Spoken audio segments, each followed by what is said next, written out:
Tom Kepler or Thomas? Don't matter. Oh, well, which is it? My mother called me Thomas. Oh, okay. We're calling you Tom. And when I heard all three of my names, I knew I was in trouble. Yeah, that's almost as bad as late for dinner, Mm-hmm. which we were tonight. We were a little late, weren't we? Yeah. So, Mr. Kepler,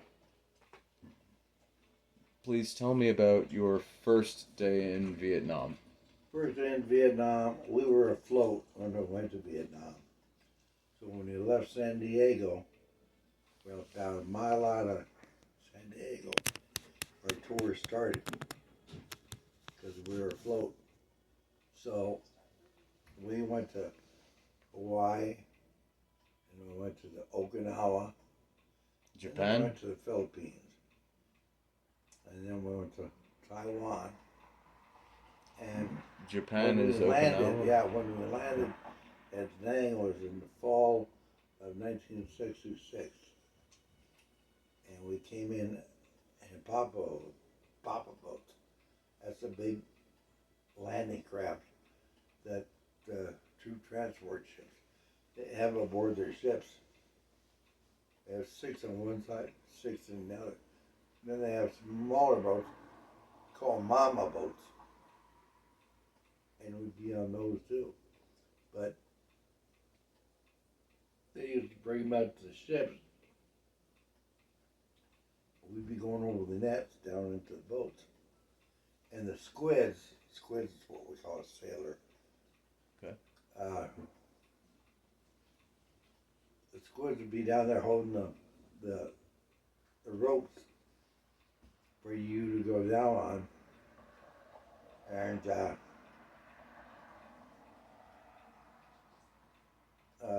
they'd have to be holding them tight. Because if it went down, if if you went down between the Papa boat and the ship, you were in trouble. You hit the propeller or? Well, no, you wouldn't hit the propeller of it. Just like the waves, the way they kind of bounced off each other? If in rough surf, it was really bad. So I was the third group going down, and when you have a life jacket over your pack, a field transport pack. Is there? Can we mute the TV if you Yeah, don't mind? yeah. I don't want to have this ruin your story. Because I want to hear what you're saying, and I'm sure anybody that's gonna watch this is gonna be more than interested. You said third troop So down. uh,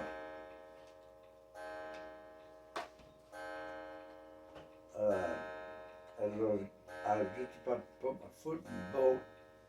These two guys on the end let go of the rope, and my foot was caught in the rope, and I was swearing at these two sailors. And I Squids. went up, and I was about 12 feet above the guys that were waiting to debark on the ship. They were trying to. They were going down. They the were ladder. going home side. Yeah, Okay. I was going up. Well, we went up and down like that for about a minute, and then finally I get to be in the bottom of the pop-up boat, and I stepped out and I said, "Hey, I'm clear." But with a pack on and helmet, and your M16 or AM14 at that time. AM14. M14. Okay. Yeah. Yeah, it was a standard rifle with the Marine Corps.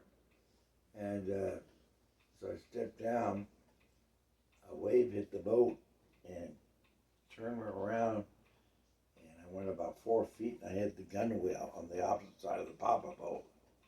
A gunwale is a hook on both sides. They put a To tie off. no, they put a machine gun on top or a rifle or anything like that. It holds it in place. Gotcha. And I hit the gunwale, and I was out unconscious. And That was your first step off to actually deploy. Yeah. And so then the chief was in the boat and says, he said, Mayday, Mayday, Mayday, we have a real casualty here. So the next thing you know, they picked me up a sling. They took me to BAS, Battalion 86, on the ship.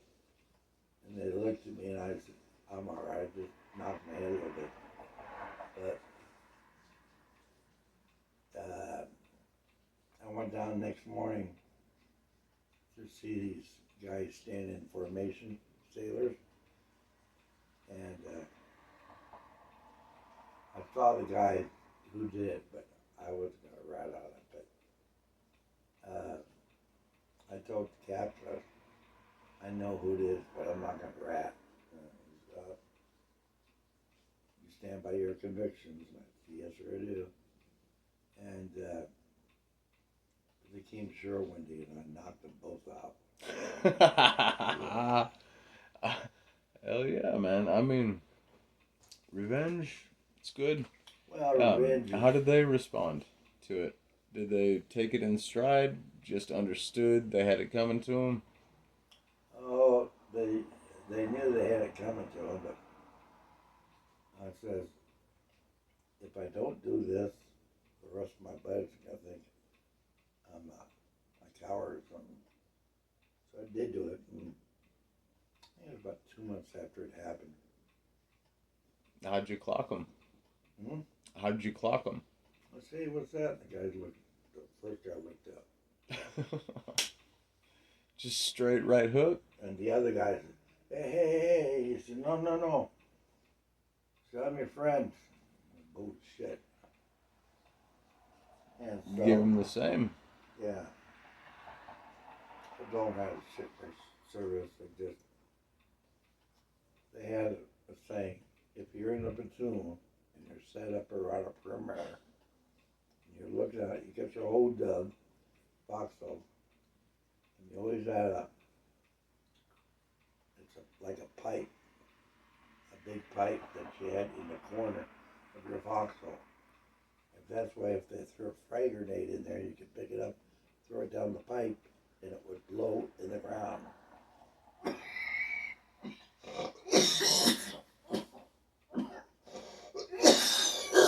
Excuse me. You're fine. So So that was typical, though, to catch a frag while you're dug in. oh yeah, yeah. When you were dug in, they were covering up the yell at you, and you could see the top of their helmets, bamboo helmets.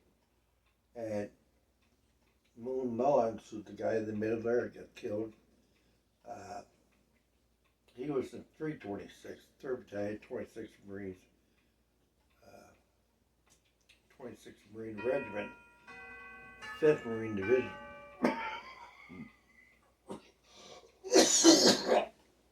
And that was the gentleman on the right in the picture downstairs? The gentleman in the middle. And anyway, okay. I went to his wedding in Chicago. And in fact, I was his best man. And he was a nice guy. He had a wife and 2 kids. One more on the way when he got killed. But I got transferred.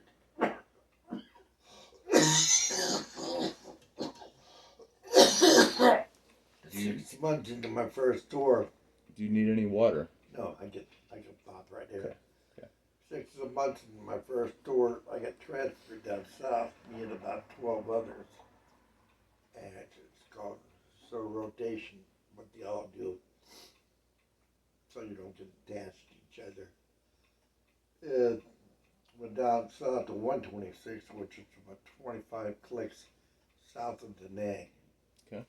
And it was a hill called 5-5, and it was like, this is the hill in the middle, and all around the hill were these fingers,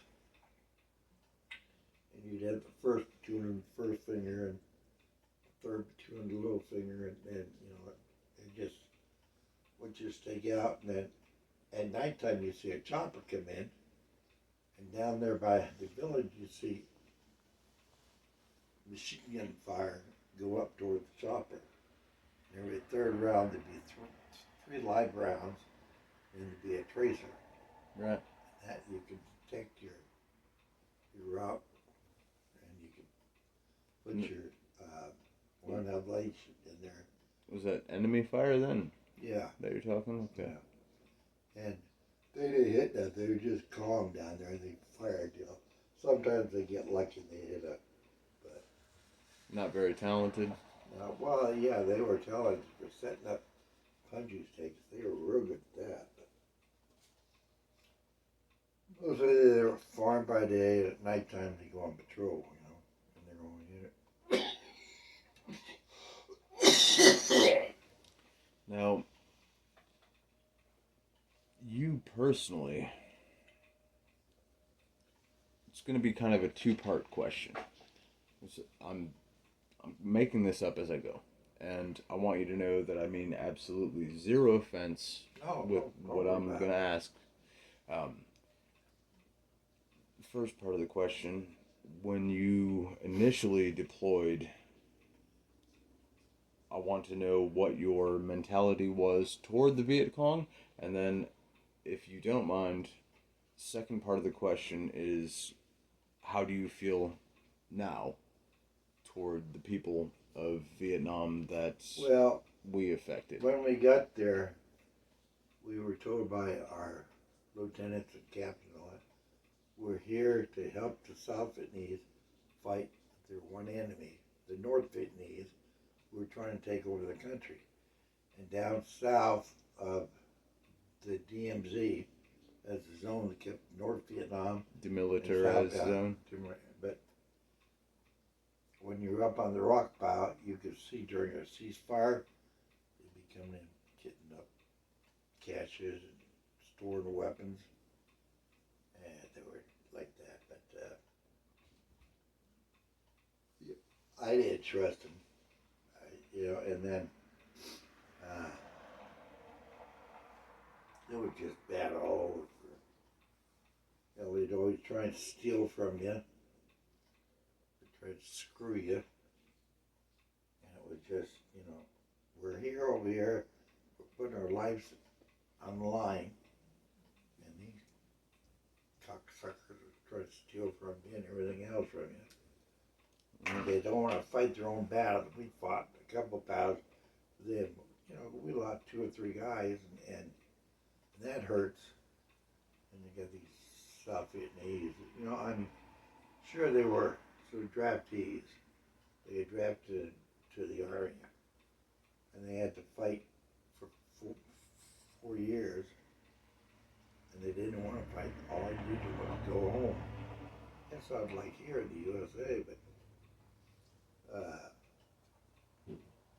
the North Vietnamese soldier, I respected him, because if his commanders told him to stay and fight to the end, he would stay and he tried to take as many Marines with him before he got killed. And that's one guy, the Viet Cong down south, they'd shoot, hit maybe 1 or 2 men, then they run off. And I didn't respect them. Every chance we got, we see the column. Well, we caught 3 guys one time on the trail. One of them had a map container of our positions. And wow. we caught him, and then the other guy had like an AK-47 and a pistol on the side. If he had a pistol, it means he was a Viet Cong officer, probably lieutenant, major, captain, major. You know. Corporal? No. Well, yeah, not corporal, but if you had a sidearm, it meant he was. He was a commissioned officer. Yeah, he was an officer. So they caught these 3 guys, and we're out in the jungle, and we passed a cat compound that was a combined action platoon, where the Marines would go in and teach the people how to fight. Okay. They would arm them, you know, to train the South train, yeah, Vietnamese. train the people of the village how to repel an NVA attack, and NVA is North Vietnamese Army. okay. And the only problem with that is you'd have two or three guys that in your squad that were VC or VC sympathizers. Okay. And you didn't know whether you're going to get hit in the back or anything. So they're potentially double agents. Yeah, yeah. They're working for the North Vietnamese in, you said, what was it? NA, NAT? Oh, CAP, Combined Action Platoon. They take. Oh, okay. So they're in the cab. They take 8 Marines of all. One would be a gunner, the other be a radio man, the other one would be a medic, and they teach people how to fight. And, training full squads. yeah, and then you get caught in like an ambush. The first thing they tell you is dive to the side of the road, get in the bush. But every time you dive to the side of the road, there's these bungee sticks sticking up, and you didn't know they were there. And we had a corporal. Would they actually cover them in human feces? Yeah, it's been well, reported in fact, or talked about. I stepped on one on my left ankle here. I can't see it above the ankle there, but there's a small scar. And I went to BAS in Da Nang, and they worked on me for 3 or 4 hours, I guess. And I get up, I say, hey, so can I go back to combat? They said, no. You gotta wait 6 weeks. I said, for what? You have blood poisoning. Blood poisoning? I ain't got blood poisoning. Yeah, you do. What they do is they pee on these stakes. Oh, okay. They shit on them. Right. Then they put them in the fire, and bamboo turns. It's just like steel when it's in the so heat. it all combines into the pores of the bamboo at that point, and then anything that flakes off that is. hits it. Damn, dude. If you don't get steak in the stomach or in the neck or something like that, some of it could be pretty brutal. Beautiful. And that's what you have to watch for. You have to watch for holes in the ground, and to watch for trees. They'd have a cement barrel, but they'd have only stakes inside it. They hang it in a tree. You can walk along and you hit that tree bark, and at nighttime you hear it was this barrel that was swinging on a swing down toward you, and you hit one of those spikes, and it puts your new asshole on you. But Damn. yeah, you're looking for tripwires, and you're looking for punji stakes, looking for possible ambush sites, and I didn't trust the black guys because they were always in the whorehouses or in the bars, getting drunk. But they had one guy named Joseph. He was a small guy from South Philly, and he always wanted to go to the hooch house every night. He didn't want to go on patrol. He didn't want to stay in guard duty. He just wanted to go to the village, go to the hooch house. That's the bar? Yeah, he just wanted to be away from everything. And I did not trust the little bastard. That's not a reliable buddy. And he was going to walk point. I said, no, you ain't walking point there. And he said, why not? And I just had my convictions against him. I told the captain, I said, that cocksucker walks the whole platoon into an ambush. Get us all killed, but he would live. He'd escape. You knew he would duck out, huh? Yeah, and it was just, I know. And when you're in Nam about 6 months, you thought to myself, hey, fuck it. If I get hit, I get hit. So, if there's a guy out there with a name on a bullet, then that bullet's for me. And you were like that 6 months, 8, 9, 10 months. The last 3 months is when you get scared, because you You got know three you're months about to go home. and you know that you don't want to go home in a body bag, or if you step on a landmine and blow yourself, you can come, be all pieces. They had one guy who was a staff sergeant, black guy, good friend of mine, and he was on a side patrol. Him and three others were on the right side of the dune, and he hit a booby trap, and he hit a jet, a 500-pound bomb that was dropped by one of our jets. Before our people found it, they found it first. They booby trapped it. And he walked over the top of it, but went off. And we looked for his body for 3 miles in the radius. We were 3 miles out and started walking in. And about 300 feet from where the blast site was, we found his foot. With his foot still inside this boot. Wow. And they sent it home to his mother and father. And I thought, God, you guys, you could have said he was am I missing in action, presumed dead, and but they sent him home that way. They listed him MIA. Well, uh, if they had a platoon of He wasn't KIA, it was MIA. Huh? He wasn't KIA. No, it was missing in MIA. action.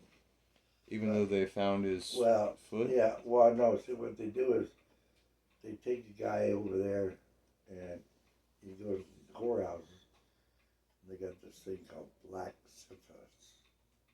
What is it? Black syphilis. Okay. And if you get that, you're screwed for life. They take you, arrest you, put you on a prison boat, send you to Okinawa or the Philippines. You sit in the hospital till you die. And you will die. That stuff is nasty. It just eats the hell out of you. But now, I want to rewind just a little bit when your troop hit that booby trap. Were you personally involved with looking for the remains? Oh yeah. Okay. I looked for the remains. I didn't find his boots. Some other guy found him. But I thought, geez, that affected me. His name is Charles A. White. Charles Black A. as White. the ace of spades, and he always used to give me. He used to be on my bottom bunk, and I used to be on top. And I said, "What's going on, Charles?" And he says, "Charles, the king is going out tonight. He's going to meet his ladies." And he had a dick. I saw him one time in the shower room. A dick went up like this and then slanted and went up like that. The other. We found a girl that could accommodate his dick. I don't know if she had a hole like that or what. I got to marry her, So I was the best man at the wedding. And Charles was from Los Angeles. And he used to be in a gang. And he told his friends, he said, "You fuck with my best man, you fuck with me. And me and the knife are going to find you." Those guys, because they knew he was good at the knife. You wasn't fucking around, Yeah, huh? that's right. And we went to Watts. Watts is all black. And it's a suburb of L.A. in the southern part of L.A. by the Mexicans. And used a lot of fights between the Mexicans and the black. And they get killed. One guy get knifed to death or beaten to death or anything like that. So you stayed away from those places. Yeah. Yeah, I would. It doesn't sound good at all. Yeah, because if you were down there, some guys would like to go down there and make a name for himself. 6 blacks attacked him or something, and he He beat the hell out of all six of them. While that happened, he'd go back to base and be on base for about a week. They'd be out there waiting for him. Just ready, huh?